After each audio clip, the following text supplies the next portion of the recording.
तो मैं सिरसा वासियों को नमस्कार कहना चाहूँगा। मैं आपके साथ ये शेयर करूँगा कि एडीसी डिपार्टमेंट द्वारा जो परिवार पहचान पत्र योजना चलाई जा रही है, उसमें सरकार के निर्देशों के अनुसार हम लगातार जो है निरंतर तरीके से अपने परिवारों के यहाँ पे चेकिंग करते रहते हैं कि किसी को गलत प्रकार के बेनिफिट्स ना मिलें।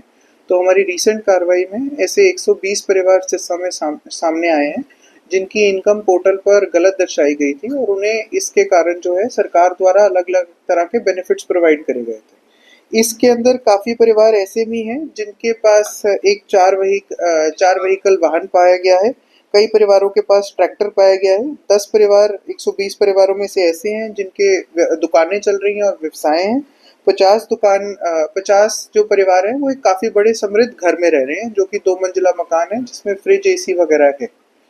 इसके अलावा जो है, इन सभी चीज़ों के अलावा ये जो परिवार हैं ना केवल एक एरिया से हैं बट हमारे पूरे डिस्ट्रिक्ट सिरसा के अलग-अलग ब्लॉक से हैं। प्रत्येक ब्लॉक से 10 परिवारों द्वारा ये करा गया है और एडीसी ऑफिस जो है लगातार इस प्रोसेस को आगे लेकर जाएगा। और मेरा जितने भी सिरसा के शहरवासी हैं उन्हीं से यही अनुरोध है कि परिवार पहचान पत्र में अगर आपकी पारिवारिक आय बढ़ जाती है तो कृपया करके उसको सिस्टम पर हमारे पास रिपोर्ट करें, ताकि आपके ऊपर किसी भी तरह की कोई फर्दर कार्रवाई हमारे ऑफिस द्वारा ना करें। अभी भी हम ये जितने भी परिवार पाए गए हैं केवल इनकी पोर्टल पर इनकम बढ़ा रहे हैं, पर क्योंकि ये पहली बार हमने स्टेप लिया है तो किसी के विरुद्ध कानूनी कार्रवाई नहीं कर रहे हैं।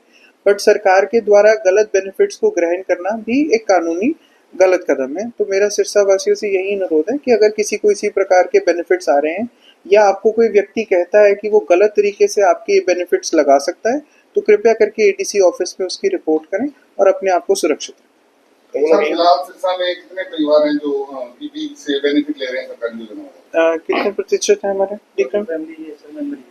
तो हमारे पास यहाँ पे 3,89,000 जो हैं परिवार हैं जो बेनिफिट्स ले रहे हैं और 14,10,000 जो टोटल कुल व्यक्ति हैं वो हमारे जिले में ये इस प्रकार के बेनिफिट्स ले रहे हैं। तभी इसी नंबरों को देखते हुए ही है सरकार जो है बड़ा पॉजिटिवली इन चीज़ों पर फोकस कर रही है। हमारा 2 परिवारों पे काफ़ी ज़्यादा ध्यान है। एक तो सिंगल मेंबर आईडी, क्योंकि जैसे हम समझते हैं कि हरियाणा में इकलौता व्यक्ति का परिवार होना काफ़ी कम है, बट ऐसे कुछ सिस्टम हमारे में देखे गए हैं जो सिंगल व्यक्ति के बने हुए हैं, उनको भी हम चेक करवा रहे हैं। और दूसरे नंबर पे ज़ीरो में इनकम फैमिलीज़, कि जिन परिवारों की आय जो है वो ज़ीरो है। हम सब इसको साधारण तरीके से समझ सकते हैं कि एक परिवार का जो भी स्थिति हो, किसी परिवार की ज़ीरो इनकम नहीं हो सकती। तो ऑब्वियसली हमारे सिस्टम में कुछ लैप्स हैं, तो हम उसको तभी है निरंतर स्तर पे चेक करवा रहे हैं।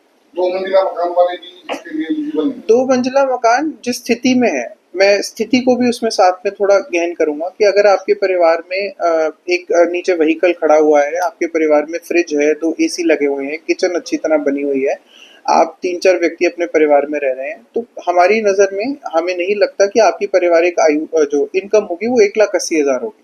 हमें निश्चय ही है कि परिवार की जो काफ़ी समृद्ध परिवार होगा तभी वो इस चीज़ को आज के टाइम पे अफोर्ड कर पा रहा है। कई जैसे संयुक्त परिवार भी रहते हैं, जैसे 2 या 3 भाई हैं एक साथ रह रहे हैं, सब अपनी जीविका निर्वाह कर चला रहे हैं। जी। लेकिन उनके घरों में साधन संसाधन नहीं है। मैं आपसे वही दोबारा दोहराना चाहूँगा कि अगर पीपीपी की गाइडलाइंस के अंदर अगर कोई परिवार जो है एक ही छत के नीचे रह रहा है, एक ही किचन का यूज़ कर रहा है, तो वो एक समृद्ध परिवार का ही है, हिस्सा है। और हरियाणा में हमने ये देखा है कि परिवारों में बहुत ज़्यादा प्यार है और हर एक भाई दूसरे भाई की सपोर्ट करता है और अपने माता-पिता की भी सपोर्ट करते हैं। तो अगर कोई परिवार ऐसे भी हैं जिन्होंने पुराने समय में अपनी फैमिलीज़ को स्प्लिट करवा लिया हो, चाहे वो औपचारिक तरीके से कराया हो, अनौपचारिक तरीके से कराया हो, वो भी हमारे पास आ सकते हैं ताकि हम दोबारा उनकी फैमिलीज़ को मर्ज करें।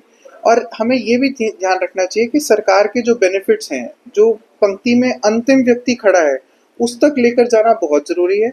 और जो समृद्ध परिवार हैं जिन पे इतनी ज़्यादा ऑलरेडी इनकम सपोर्ट है, अगर वो इन बेनिफिट्स को वॉलंटरीली गिव अप करते हैं तो बाकियों के पास बेनिफिट्स पहुंचने की और क्षमता हो सकती है।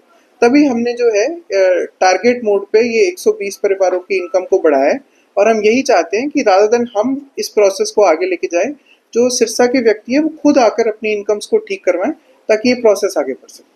इसके लिए कैंप वगैरह भी लगाए जाएंगे? लगाने की कोई आवश्यकता नहीं है। जिले में जो है समाधान शिविर लगता है प्रत्येक सोमवार और प्रत्येक गुरुवार को 10 से लेकर 12 बजे तक। अगर किसी व्यक्ति के पास ऐसी कोई इन्फॉर्मेशन है तो वहाँ पे आके हमारे साथ शेयर कर सकते हैं। कई लोगों ने बेनिफिट लिए हैं क्या? कि पहला स्टेप हमारा यही है कि हम अपना सिस्टम को ठीक कर रहे हैं, तो इस समय पे हम कोई प्यूनिटिव एक्शन नहीं लेंगे, बट हो सकता है कि आने वाले समय में हम प्यूनिटिव एक्शन भी लें अगर लोग अपनी इनकम्स को ठीक नहीं कराएं।